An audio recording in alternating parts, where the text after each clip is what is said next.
शिक्षा और दुनिया एडू अफेयर्स के साथ।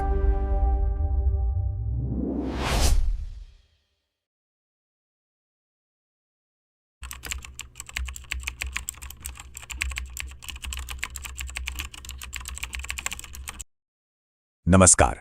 तो साल है 2026 और एक सवाल सबके जहन में है, आखिर भारत दुनिया की सबसे तेजी से बढ़ती बड़ी अर्थव्यवस्था बना कैसे? चलिए आज नवीनतम सरकारी रिपोर्ट्स और डेटा के जरिए उन अहम वजहों को समझते हैं जो देश को इस रफ्तार से आगे बढ़ा रही हैं। स्क्रीन पर ये जो 7.5% का आंकड़ा दिख रहा है, ये सिर्फ एक नंबर नहीं है, ये एक कहानी है, एक ऐसे देश की जो दुनिया भर की आर्थिक चुनौतियों के बावजूद लगातार चौथे साल ग्रोथ की रेस में सबसे आगे है।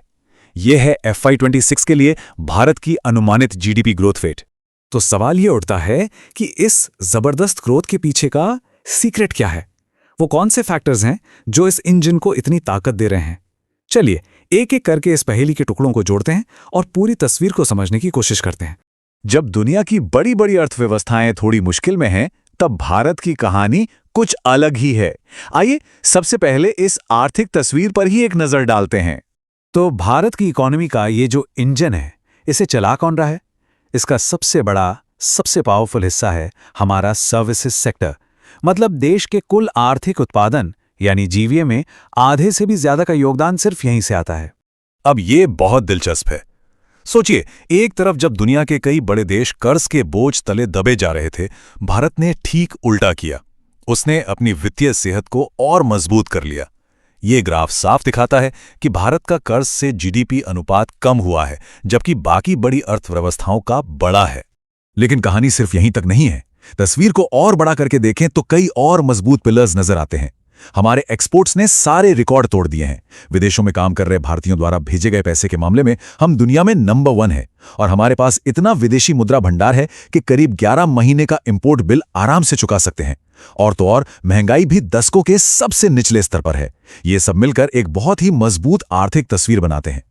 ठीक है, तो इकोनॉमी मजबूत है, पर इस रफ्तार को बनाए रखने के लिए सरकार का गेम प्लान क्या है? चलिए अब बजट और फिस्कल स्ट्रैटेजी की दुनिया में थोड़ा गहरा उतरते हैं। इसे सिर्फ एक बजट की तरह मत देखिए। ये एक मिशन है जिसके 3 मजबूत स्तंभ हैं, जिन्हें कर्तव्य का नाम दिया गया है। पहला, विकास की रफ्तार को और तेज करना। दूसरा, लोगों की आकांक्षाओं को पूरा करना और उनकी क्षमता को बढ़ाना। और तीसरा, ये पक्का करना कि तरक्की का फायदा समाज के हर तबके तक पहुंचे। और ये सिर्फ बातें नहीं है, एक्शन साफ दिखता है। सरकार भविष्य की नींव रखने के लिए बड़ा दांव लगा रही है। देखिए, इंफ्रास्ट्रक्चर पर 12 लाख करोड़ से ज्यादा का खर्च, बायोफार्मा रिसर्च के लिए 10,000 करोड़ का निवेश और देश के छोटे उद्योगों को सपोर्ट करने के लिए भी इतनी ही रकम। ये पैसा आने वाले कल को मजबूत बना रहा है। अब आते हैं 16वें वित्त आयोग पर। इसने भी कुछ बड़े और अहम सुझाव दिए हैं। अच्छी खबर यह है कि राज्यों को टैक्स में 41% हिस्सा मिलना जारी रहेगा। एक बड़ा बदलाव यह है कि अब से हीटवेव और बिजली गिरने को भी राष्ट्रीय आपदा माना जाएगा। और एक और अहम कदम, केंद्र ने राज्यों को मिलने वाले कुछ अतिरिक्त अनुदान बंद कर दिए हैं, जिसका मकसद है कि राज्य वित्तीय रूप से ज्यादा आत्मनिर्भर बने। अच्छा, ये सब तो हुई बड़ी बड़ी बातें, नंबर्स, पॉलिसीज, लेकिन इसका आम इंसान की जिंदगी पर क्या असर पड़ रहा है? चलिए अब जमीन पर उतरते हैं और देखते हैं कि ये बदलाव लोगों की जिंदगी को सीधे तौर पर कैसे बेहतर बना रहे हैं। ये फैसला सिर्फ साफ सफाई या सुविधाओं के बारे में नहीं है। ये एक ऐतिहासिक फैसला है जो सीधे सीधे लाखों लड़कियों को सम्मान, स्वास्थ्य और सबसे बढ़कर शिक्षा का हक देता है। ये उन्हें स्कूल में बनाए रखने और उनका भविष्य बेहतर करने की दिशा में एक बहुत ही बड़ा और जरूरी कदम है। इसे ऐसे समझिए, अगर आप आज का घर का बजट 10 साल पुराने शॉपिंग बिल के हिसाब से बनाएंगे तो सब गड़बड़ हो जाएगा, है ना? बस सरकार ने भी महंगाई को नापने के लिए ठीक यही किया है।